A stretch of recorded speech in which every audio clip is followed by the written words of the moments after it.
The expressed views of the guests on this podcast are theirs alone and not necessarily endorsed by the host, TWBC, or any associated sponsor. Conversations that are robust yet balanced, on point and to the point.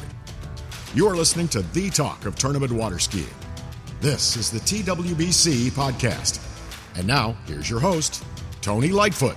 Well, greetings one and all, and we're here at La Campagnoli restaurant just outside of San Gervasio in preparation for the 9th San Gervasio Pro Am presented by Santos Dessault, and joined here as part of the On Tour with Freddie Winter series on the TWBC podcast by none other than the man himself, the man, the myth, the legend, Freddie Winter. How you doing? Doing wonderfully, extremely well fed, very happy to be here. It's good. Absolutely. I couldn't agree with you more. So, week has gone by since the last competition, the Caiaphas battle over there in Western Peloponnese in Greece. You've had a little bit of more time to reflect upon it since I last spoke to you with Ali Nicholson on this same podcast. What conclusions have you made for yourself?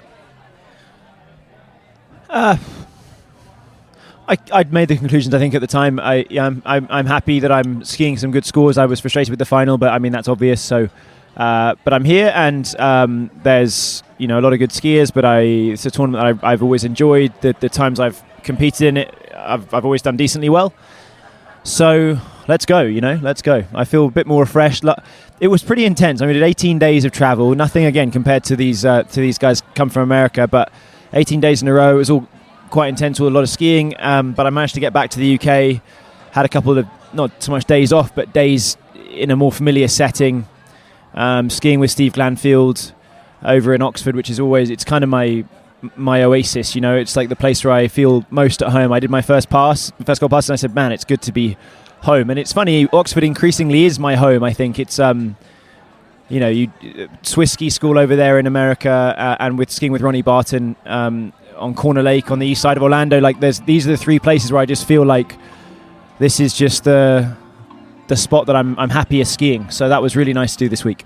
All right, they cranked up a little bit of music in the background, but we won't let that deter us. This is 9th edition of the San Gervasio Pro Am, and this tournament really has a little bit of a mystique associated with it, with the organisation and just the general look and feel of this competition, right? Yeah, let me tell you a story. You talk about the 9th edition. It was about a month out from the first edition in 2014, and it was my first year at university or my second semester, my first year at university in Louisiana. And I'm sitting with Matteo, who very modestly said it was a small competition the first year, but I mean, it was maybe small compared to what it is now, but it was still a great competition. But I was the competition started on the first weekend that I had to be in the US for university, and I sort of said, "No, Matteo, I'm not going to be able to make it, man." He goes, "Listen, Freddie, don't be so ridiculous. You got to come to this tournament. You got to support European skiing."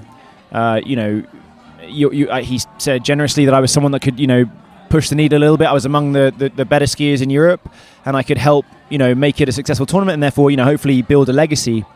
And so, what did I do? I booked a flight 3 days afterwards. I moved my flight backwards by 3 days and missed my first few days at university and got in trouble with my teachers. But I'm bloody glad that I did, because I mean, if I had any impact on the future and the recent success of this tournament by sort of turning out the first year, unfortunately I won, which was nice. Okay. My first pro win back in 2014. The first of many. First of a few. Hopefully some more ahead. But it's a phenomenal event. I was going over today on my long journey over here from England. I got up at 4:00 this morning. Got a trains, planes, and automobiles over to get here. But I was thinking in the past, like year by year, of the placements I've had here, and I think I've had to miss a few through injury, unfortunately, including last year and including 2017. But by and large, I've done decently well here, and it's an event that I've always really enjoyed. I mean, it's so cool to have a tournament in Europe we're on our 9th edition, okay, and it would be the 10th edition if it wasn't for COVID. It would certainly have happened in that 2020 year. Matteo, I know he really didn't want to call it off, but he also, let's not forget, made the brave decision to put it on in 2021 when there was a bunch of tournaments cancelled. There was, well, let's not name names, but there was a bunch of tournaments on the calendar schedule that year that were that were on the that were going to happen, and they cancelled a handful of weeks out. Matteo said, I don't care who turns up, I want to have the tournament. It's got to happen for the sponsors, it's got to happen for the skiers, it's got to happen for the world to be able to experience some water skiing on TV this year. We had TWBC out here that year, and it happened. It was great. It was a wonderful thing to do, to have that tournament in Europe. And then, of course, I think maybe as a result of that happening, then they all came back the next year, and look where we are now, 2023, and we've had 5 phenomenal events happening in Europe. And I credit Matteo, the visionary, for planting the seed that has grown the tree that has made European water skiing as relevant as anything in water skiing. Including. In America, which has been the home of the sport. And look, we had the best round of water skiing ever happen in Europe last year, and that's because of Matteo's input at the start. Indeed. Now, obviously, you've been brought up to speed a little bit of what happened to Fedele, the main patriarch of this site, alongside Claudio Benatti. Tell us a little bit of what you knew about what happened last year, and how things have changed in the last 12 months with Fedele back in pocket. Yeah, I mean, Matteo was keeping me updated that he had this illness. He was in the hospital. It was very rare, and then he kind of saw some specialists and managed to bring it back, and went from, I think probably a place where he wasn't necessarily going to be doing any water skiing again, but also might be in really, really poor shape. But I watched him ski today. Everyone was gathered around the TV, and he ran 5 at 13, I believe. Yeah, he did. Yeah. And the powerhouse is back. The broadest shoulders in water skiing, with the exception of potentially his son, were back on the water. Great to see. And it's just another part of the event, isn't it? It's so wonderful to see families in this sport together. And my parents both skied today. Mum ran a equal best ever at 52 Ks. We're so lucky to have a sport that we can compete with our parents and with our families, and I'm sure that was very special for Matteo today, especially after what happened last year. Tell us a little bit about Fedele Luceri on the water, because he selected C3+. Yeah, well, that's nuts, isn't it? Right? It's a lot. I'm not sure I've ever tried C3+. Maybe when I was trick skiing. But yeah, he's a bull. He's a strong man, and obviously it worked for him. That's a big score, especially for someone that was sort of bedridden a year ago. Yeah, indeed. It's a little bit counterintuitive to make that setting, but whatever works for him. I'm sure that once he gets back out in the water a little bit more often and trains for more tournaments, maybe, just maybe, he might consider changing his setting. But enough of that. You did mention your parents out here.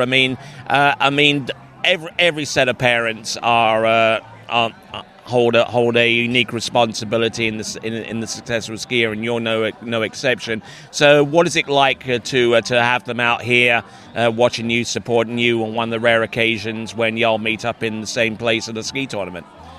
It's really great. I skied with my parents at the Nationals last year in Oxford, and this will be the only one I ski this year with them, and it's wonderful.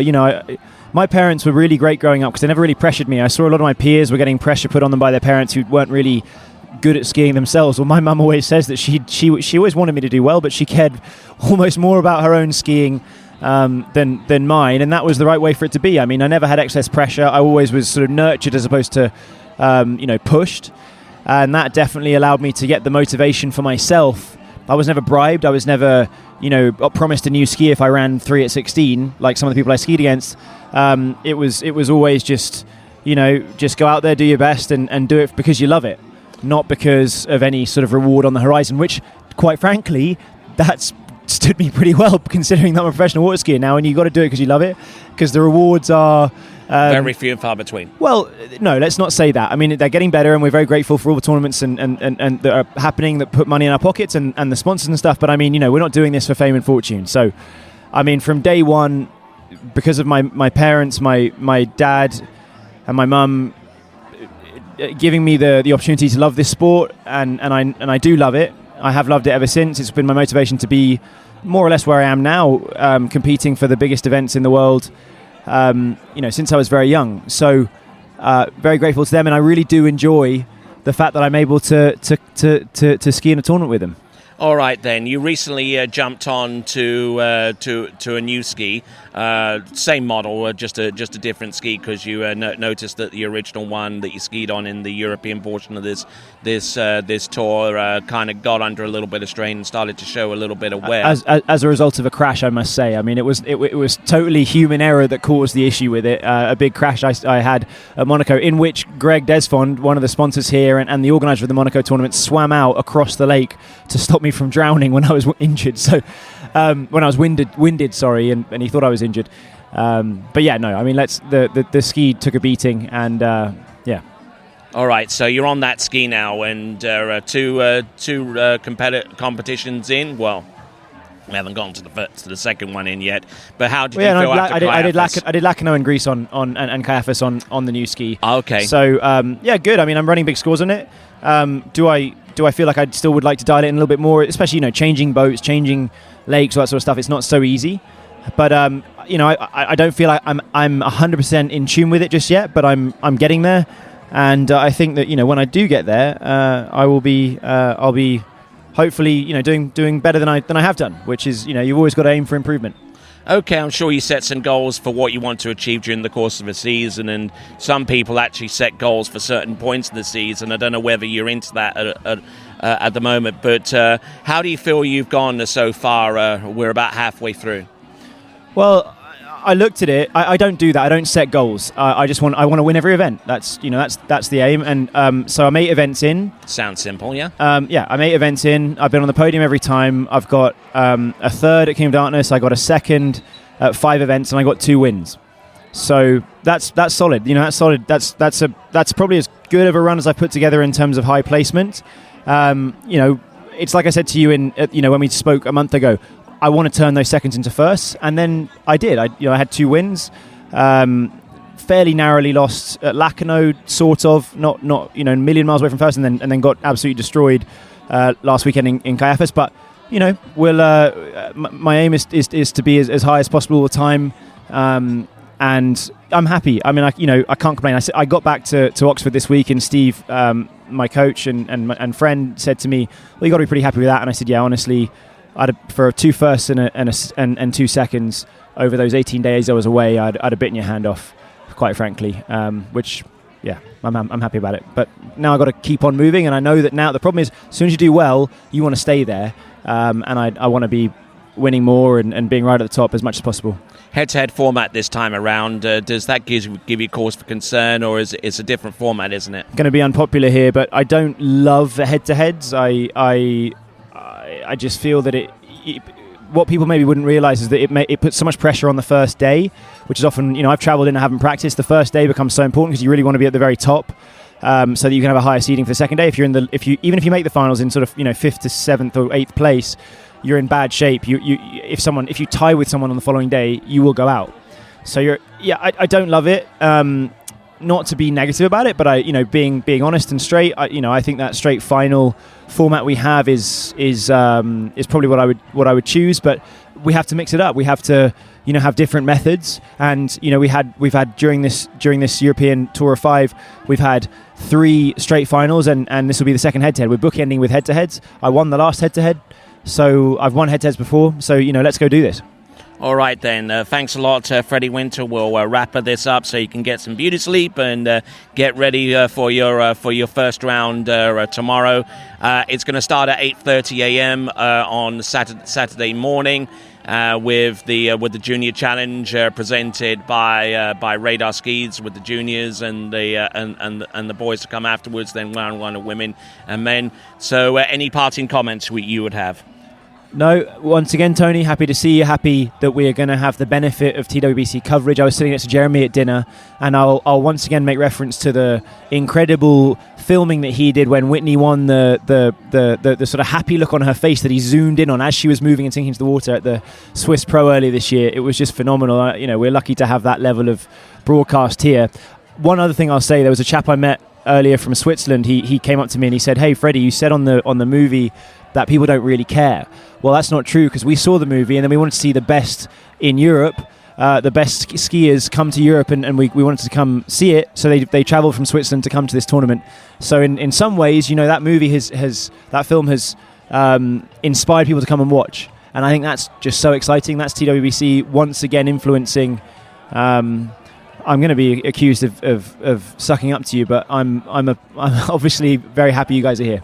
All right, then. Thanks a lot. And that was Freddie Winter as part of the On Tour with Freddie Winter series, as part of the TWBC podcast. We thank him once again. But for now, it is ciao for now. Thank you for listening to the TWBC podcast. Be sure to check out our website at waterskibroadcasting.com. Links to our presence on major social media platforms can be found there, as well as updates to our webcast and this podcast. Duplication or rebroadcasting of this broadcast without written consent of TWBC is prohibited. Subscribe to us on your favorite podcast platform and be sure to join us next time for the next edition of the TWBC podcast.